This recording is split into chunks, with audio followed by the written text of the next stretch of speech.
আসসালামু আলাইকুম। বর্তমান সময়ে একটা খুবই দুঃখজনক ট্র্যাজেডি হচ্ছে যে আমরা অনুধাবন করতে পারি যে আমরা প্রচুর সময় নষ্ট করছি, কিন্তু আমরা কোনোভাবেই নিজেদেরকে কন্ট্রোল করতে পারি না। এই ধরনের সমস্যা সলভ করার জন্য আমি আপনাদের স্ট্রংলি সাজেস্ট করব টাইম ম্যানেজমেন্ট এই বইটি পড়তে। এই বইটি লিখেছেন ইসমাইল কামদার। এই বইটি নিয়ে সংক্ষেপে কিছু কথা বলার আগে একটা খুবই ইন্টারেস্টিং গল্প আমি আপনাদের শেয়ার করতে যাচ্ছি, যেটি আমি দি ওডিসি বইটি থেকে পড়েছি। এটি একটি এপিক এবং এটির যে কেন্দ্রীয় চরিত্র ওডিসিয়াস, তাকে সবচেয়ে নলেজেবল ক্যারেক্টার ধরা হতো। তো সে যখন ইথাকা ফেরত আসছিল ট্রয় যুদ্ধ শেষে, তখন সে সমুদ্রে যাওয়ার সময় তাকে সতর্ক করে দেওয়া হয়েছিল যে একটা দ্বীপ আছে, যখন তুমি এর পাশ দিয়ে যাবে তখন খুব সুন্দর গান শুনতে পারবে। তো এই গান শুনে এমন হবে যে যারা শুনবে তারাই গিয়ে খুবই বিমোহিত হয়ে যাবে এবং সর্ট অফ পাগল হয়ে দ্বীপে ক্র্যাশ করবে এবং মারা যাবে। তো ওডিসিয়াসের যে এরকম একটা আগ্রহ ছিল যে কী এমন গান যেটা শুনলে আমিও পাগল হয়ে যাব। তো এই ধরনের আগ্রহ থেকে সে তার যে সহযোগী তাদেরকে বলল যে তোমরা এক কাজ করো, তোমাদের কানে তুলা গুজে দাও, তোমরা একদম গান শুনবে না, কিন্তু আমি গানটা শুনতে চাই, সো আমাকে তোমরা বেঁধে রাখো।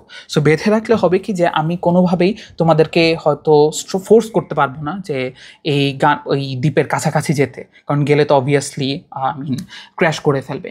তো এবং সে তার যে সহযোগী তাদেরকে ইনস্ট্রাকশন দিয়ে রাখে যে তোমরা কোনোভাবে আমি যতই কাকুতি মিনতি করি না কেন আমার রিকোয়েস্ট শুনবে না, এবং এই যে দ্বীপের পাশ থেকে তোমরা চলে যাবে আর কি এরকম।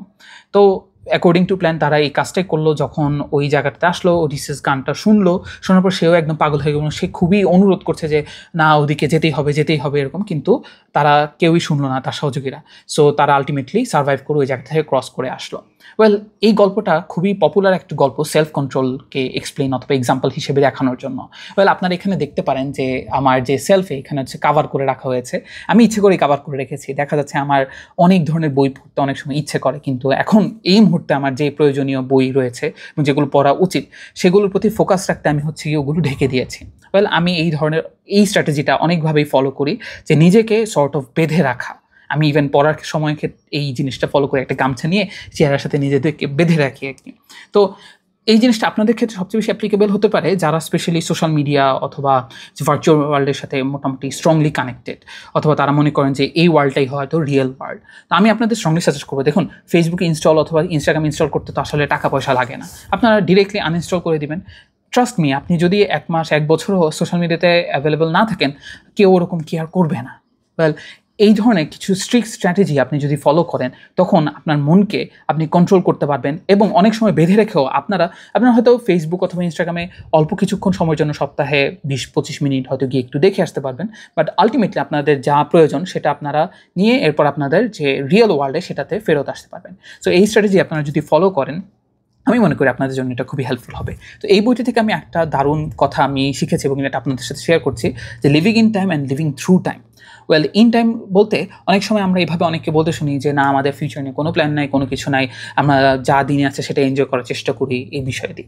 It's a good in one sense যে আপনারা লাইফটাকে হয়তো এনজয় করতে পারছেন, কিন্তু এই ধরনের মানুষের ক্ষেত্রে আপনারা দেখতে পারেন যে তারা কখনো টাইমলি কোনো কাজ করতে পারে না, অথবা যদি কোনো মিটিংয়ে আসার কথা হয় 9টায়, তারা আসে 10টায়, এরকম লেট হয়। তো এই ধরনের যদি অ্যাটিটিউড আপনার মাঝে কাজ করে, তখন কিন্তু আপনারা প্রফেশনাল লাইফে অনেক সাফার করবেন, বুঝছেন?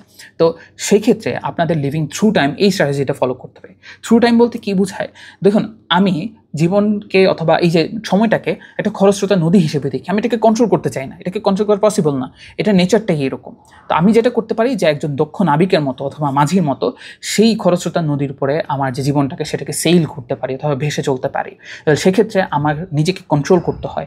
দেখা যাচ্ছে আমার মাথায় অনেক ধরনের কাজ আসে, অনেক ধরনের আইডিয়া আসে, সেগুলো আমি মাথায় না রেখে লেখার চেষ্টা করি। শুধু টু ডু লিস্ট নাই, আমি আমার একটা ডায়েরি মেনটেন করি, যেটা থ্রু আমার যে থটস অ্যান্ড আইডিয়াস এই জিনিসগুলো প্লেস করার চেষ্টা করি। তো আপনারা যারা টাইম রিলেটেড বিভিন্ন ক্রাইসিস ফেস করেন, তাদেরকে আমি বলবো যে আপনারা টু ডু লিস্টটা খুব স্ট্রিক্টলি ফলো করার চেষ্টা করেন, দেখবেন এটা খুবই ইফেক্টিভ একটা স্ট্র্যাটেজি। অ্যান্ড অফকোর্স আপনারা ডায়েরি মেনটেন করার চেষ্টা করবেন। সো যে লিভিং থ্রু টাইম এই জিনিসটাই সাজেস্ট করে যে আপনারা অবশ্যই জীবনটাকে এনজয় করবেন, তবে আপনাদের একটা লিমিটের মাঝে থাকতে হবে এবং আপনাদের একটা সার্টেন প্ল্যান করে চলতে হবে। ব্যক্তিগত আমি আরেকটা স্ট্র্যাটেজি আমি শেয়ার করি। দেখুন, আমি অ্যাজ এ মুসলিম আমি ৫ ওয়াক্ত যেহেতু নামাজ পড়ি, তো আমার সবসময় প্ল্যান থাকে যে ফজর থেকে জোহরের মাঝে আমি এই কাজটা করব, জোহর থেকে আসরের মাঝে এই কাজ করব। সে ফর এক্সাম্পল আমি যখন এই ভিডিওটা রেকর্ড করছি তখন হচ্ছে গিয়ে জুমার নামাজ থেকে আসর নামাজের মধ্যবর্তী সময়। তো এটা আমি আগে থেকে প্ল্যান করে রেখেছি এই সময়টাতে আমি এই ছোট্ট একটা কাজ করে সেটা আপনাদের সাথে শেয়ার করব। দেন অবভিয়াসলি আমার আসর থেকে মাগরিবের যে 1 ঘন্টা মতো সময় পাই সেটাতে আমি কী পড়বো সেটা আমার মাথায় মোটামুটি সেট করে দেওয়া আছে।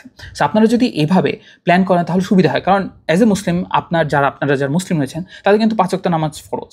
তো আপনাদের এই টাইমটা যেহেতু সেট, সেটা যে কোনো ঋতুই আসুক, যে কোনো মাসই আসুক, আপনারা এই যে 5টা খুঁটি, এই খুঁটি ধরেই কিন্তু আপনাদের যে ওয়ার্ক সেটা বিল্ড আপ করতে পারবেন। আশা করি আপনাদের এই স্ট্র্যাটেজিটা কাজে লাগবে।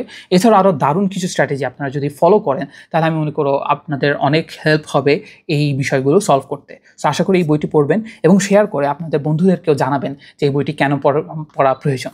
সো আশা করি আপনাদের ভালো লাগছে। যদি পরামর্শ আমার জন্য থাকে সাজেস্ট করবেন। আজকের জন্য এতটুকুই। ধন্যবাদ। আল্লাহ হাফেজ। সালামু আলাইকুম।